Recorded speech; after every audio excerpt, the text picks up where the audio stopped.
All right, everyone. Welcome to the second screencast for Chapter 11. Advertising. Advertising are a form of non-price competition that firms can engage in. They represent 2% of all U.S. annual economic output. Why do firms advertise? Well, they want to provide information for consumers. They want to differentiate their product from other products. They want you to consider their product not a homogeneous product with other goods that are nearly like their goods, and they want to increase demand for their product. We talked early on in the semester about how one of the things that can shift demand curves are changes in people's preferences. That's what advertising tries to do. It tries to change people's preferences for the good, and so it tries to shift that demand curve out. Why do firms in perfect competition advertise? Well, homogeneous products means that advertising is not going to help them a whole lot. A single firm that advertises would be at a cost disadvantage.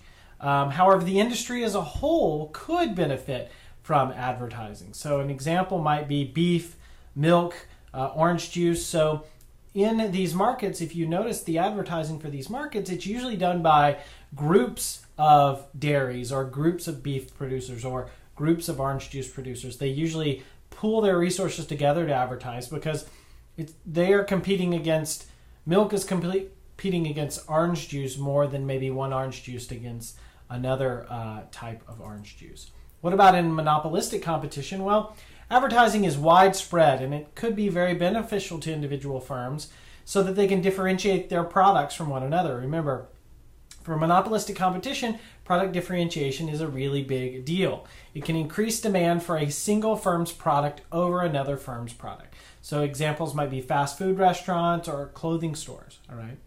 Do monopolies advertise? Well, it's not really necessary for them to advertise in the same way since their product doesn't really have any close substitutes and consumer choice is more or less limited to, they're the only game in town. They are the monopoly after all. But they may advertise to inform consumers about the product in order to stimulate demand. So a good example is De Beers, the diamond monopoly. They advertise all over the place, even though they are not allowed to directly operate stores in the U.S. because they are a monopoly. But they still run the Diamonds Are Forever campaigns and Diamonds Are a Girl's Best Friend. And they've run a bunch of different campaigns over the years in the U.S. to try to stimulate demand for all diamonds because they own most of the diamonds. All right. So one of the effects of advertising, the negative effects, is that advertising raises costs, all right? So if a firm advertises, often it results in a lot of other firms following suit. And while it's nice for the advertising agencies who get this business, it's not exactly research and development, and it's not always something that in turn makes customers better off. When all the firms are advertising, the demand effect for any one firm may kind of cancel each other out. So it's like two candidates running for office. They run all these ads and they, in effect, $1 for one candidate cancels out $1 for another, and there may be no overall change in demand for either of the candidates or either of the goods in this case. But they have to incur these huge costs to run these giant advertising campaigns. So, all right, so let's look at a graph of how advertising increases costs for a firm. So here's a long-run average total cost curve for a firm before advertising. And now, based on what we saw in the last screencast about these monopolistically competitive firms, this firm is going to choose a quantity here at Q1, and the average total cost here is at ATC1. So the firm is there at that cost. So what the firm hopes to do is, what they hope to say is, all right, we are going to increase our long-run average total cost at all quantities. We're going to run this advertising campaign so that increases their fixed costs. So now for all units produced, it's higher, the average total cost. And their goal is to move somewhere like here. The goal is to have more quantity demanded for their good, to produce more, to be able to sell more, and to actually lower their average total cost per unit by selling more. But what ends up happening is that the firm usually ends up finding that it's the same quantity that they could produce before. They haven't really changed marginal cost. They haven't really changed their marginal revenue all that much. And so they end up finding that they're producing at 3 at a much, much higher average total cost per unit. Some other negative effects of advertising are that many advertisements are persuasive rather than informative. And some may cross the line from being beneficial to actually being manipulative and trying to be deceiving about a product. It could create an incentive to lie about the product, all right? Advertising is regulated by the Federal Trade Commission. This is a famous get-rich-quick scheme artist here. Kevin Trudeau. I remember my dad bought a book of this guy's at a used bookstore, but he still bought it and was somewhat convinced by some of what he had to say until he finally was busted and went to jail for a long time very recently. So special attention is paid to guys like this who tried to sell, health food supplements or something like that. I don't really remember, but the FTC regulates it, and this guy went to jail for a long time for lying in his advertising. All right, now we're going to switch gears here for a minute and move from advertising to price discrimination. Why are these two in the third section of a chapter about monopolistic competition? Well, it's because often firms that are in these monopolistic competition markets are the ones who advertise a lot because they want to differentiate. They're also the same kind of firms who would love to be able to price discriminate. All right. Well, what is price discrimination? So it's not discrimination based upon, normally we think of discrimination as being you treat someone differently because of their age, their gender, their race, sexual orientation, all the different things that we hear, the connotations when we think of the word discrimination. That's actually not what we're talking about here. We're talking about when a firm sells the same good at a different price to consumers for reasons that are not associated with cost differences. So what they're trying to do actually is they're trying to say, what is a consumer's willingness to pay, and can I get them to pay that entire price? All right. So what are some examples of price discrimination? Well, one is college tuition, in-state and out-of-state. I'm not sure how many of you are not California residents, but non-California residents are paying a much higher tuition than you California residents are to go here to San Jose State. Airline tickets, famous examples of price discrimination with airline tickets. There are entire websites that exist to try to track down exactly when is the best time to buy. And the airlines on the other side are trying to figure out how can I extract the most amount of money from all these different types of travelers, all right? Movie matinees. So weekday afternoon movies are much cheaper than Saturday night movies. This is a form of intertemporal price discrimination. You're discriminating based on the time at which people are willing to buy a movie.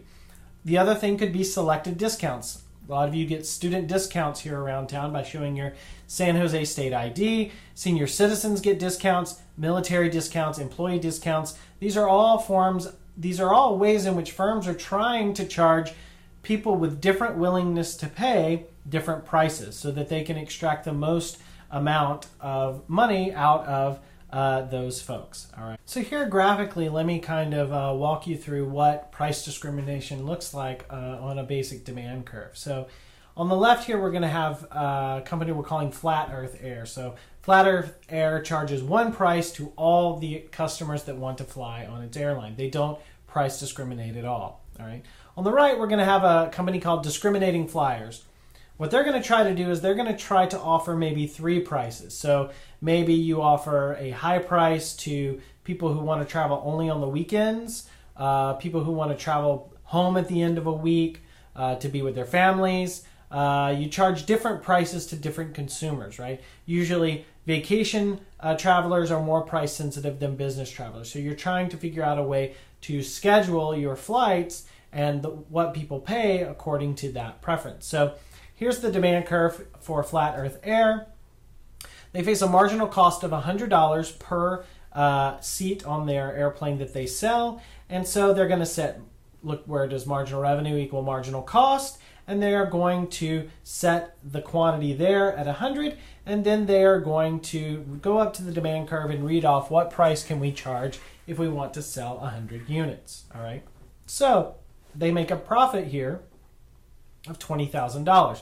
They're making $200 on each of the 100 tickets that they sell. All right, now let's look at discriminating flyers. Over at discriminating flyers, they are going to also have a marginal cost of $100, but they are going to charge different prices for different consumers. All right, they're going to sell 50 tickets for $400. They're going to try to sell 50 more tickets here at $300, 50 more tickets at $200. All right, so what does that do to what the firm gains here? Well, the firm still gets $5,000 for each of these consumers. So the consumers that bought at $300, the consumers who bought here at the price of $200, these consumers. All right. But what they also get is they get higher revenue. Remember, all the consumers above $300 here on the demand curve were willing to pay more. All right. So by charging $400, they're able to get the surplus from the first 50 people here who have the highest marginal willingness to pay. All right. They're able to charge them all $400 each, and so they're able to get more revenue there. Well, what about down here? They're also able to sell to these people who would not have bought at $300, who had a lower willingness to pay than $300, but they're now able to get revenue from those people. Now, it's not all gain. The firm also loses $5,000 because they, by charging these people, by charging some people in the middle, $200 instead of charging them $300. They had a willingness to pay of $300, more than $300, but they're only charging them $200. These people here are on this 50 here. Now, what happens though is that the gain is more than the loss to the firm. All right. So, what are the welfare effects of price discrimination? Well, producers have a higher producer surplus. And firms can make higher profit. Consumers actually benefit because more units will be offered for sale and more trading occurs. All right, even though they're getting less surplus, the consumers benefit because there'll be more units for sale. So overall, welfare actually increases and deadweight loss decreases. All right, so we can look at that graphically here. Here's demand curve, marginal revenue, marginal cost is 100. Now imagine that the firm is able to charge every single consumer just at their willingness to pay. They have a brain scanner and they know exactly how much you're willing to pay for a plane ticket. Well, this means that they are going to be able to charge all the people who value the ticket more than $300 exactly at their willingness to pay. And they're going to extract all that surplus for themselves. The producers will get all of it. Also, they're able to charge people who value it lower than $300, also charge them at their willingness to pay. Notice now that the market is going to supply 200 airline flights instead of 100 airline flights. All right. So all of that new surplus is going to be available. All right. So let's break this chart down here into the different kinds of markets that we've talked about before. In perfect competition, consumer surplus is A plus B plus C. All right. The consumers get all of it because the firm has to charge a price exactly at their marginal cost. All right. The producers get nothing. Deadweight loss is 0, and the total welfare is A plus B plus C. All right. The total of the consumer and producer surplus is A plus B plus C. So all of this triangle, everything below the demand curve, above the price, which is what the firm would have to charge, would be 100 here, is the consumer surplus. Now, in a single price monopoly, they're going to charge, where does marginal cost equal marginal revenue? They're going to sell 100. They're going to charge 300. All right. The consumers will get the A triangle here. The producers will get the B triangle. And then there's going to be a deadweight loss of C. All right. The firm is supplying less than the competitive market outcome. None of these transactions will happen, and therefore there's a deadweight loss of the monopoly here. All right. Total welfare is now only A and B. All right.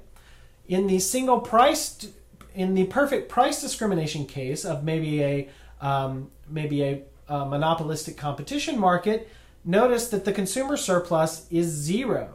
The firm is able to charge every single person exactly at their willingness to pay. The firm extracts this entire surplus. All right, they get all of that, right? Because they're charging every single person at their willingness to pay. Producers get no surplus, but we're back to the competitive market level of production, and total surplus for the entire economy is the same. It's A plus B plus C, even though now all of that surplus goes to the producers. All right. So let's think about a couple more examples here. Price discrimination at the movies. How does the time of the show enable the producers to price discriminate? Well, people who can attend afternoon shows are more price elastic. They may have lower incomes, they may have more free time, whatever it is. Movie theater owners have found that people are less willing to pay high prices during the day, so they lower the price for those people, and then they raise the price for people who want to go in the evenings, who seem to be more inelastic demanders of movies. All right. People self-select based on how flexible their schedule is. What about age or student status?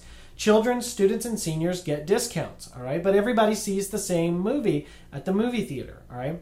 Income and taste and preferences may decrease demand among very old people or very young moviegoers. They don't like as many different types of movies, more or less. They also have less flexible time to go to the movies. So this is another way that there's also college discounts most places. College students are more price elastic. They're more willing to substitute into other things. So that's one way that discrimination happens at the movies. Another way is concessions. All right. Price inelastic consumers will eat theater snacks and they're willing to pay high prices. They already assume this is part of going to the movie. They're not willing. It's hard to substitute into anything else at the movies. You have to sneak it in or whatever. Price elastic consumers, they will not eat the theater snacks or they'll smuggle it in. All right. So it's another way to charge two different prices for the experience of going to the movies. All right. Which consumers do the theater want? Often people think, well, they want the consumers who are willing to pay only the high price. No, they want all of them. They want to sell to both groups. As long as they're making accounting profit off of these both groups, they want them to both come, but they also want to be able to charge them different levels for coming to the movie. What about tuition? Well, the FASFA, the free application for federal student aid, I still know what the acronym means, lowers tuition costs for qualifying students, students who qualify for financial aid. In-state students pay less tuition also. It's another way of price discriminating. Parents who've been paying state taxes for many years already, that's part of the justification for the lower in-state tuition.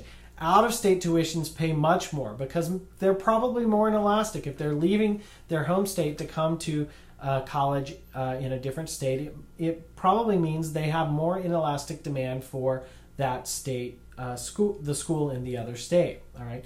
Private colleges price discriminate against almost everyone. They charge a much higher price than do public colleges in order to try to get more of that willingness to pay for the private college. Now, elite private colleges have been able to keep doing this pretty successfully during the recession, but a lot of small private colleges have been hit really, really hard as people have become more elastic in their demand for college education. More and more people are more price sensitive about the cost of college education, and that's why places like San Jose State, which I think have a pretty fantastic value for the dollar, have done okay relative to these small private colleges that some of you may have considered going to. All right. What about student discounts on campus? Bars, restaurants, software, they all try to give students discounts. It's a way for a firm to increase the customer base, still sell things, but at a lower price.